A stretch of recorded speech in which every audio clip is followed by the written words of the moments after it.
দেখেন গ্রাম অঞ্চল ধরা খাইছে তো, দেখেন গ্রাম অঞ্চল ধরা খাইলে যা হয় দেখেন করছে, দেখেন খালি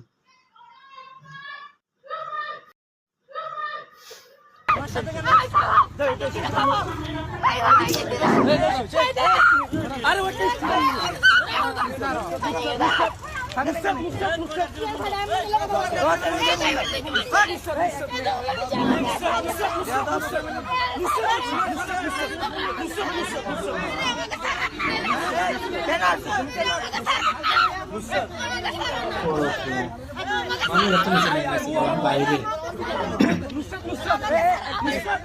মানুষ কি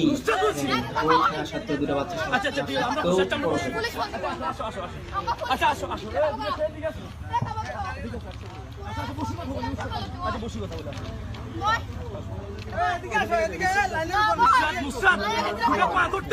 দেখেন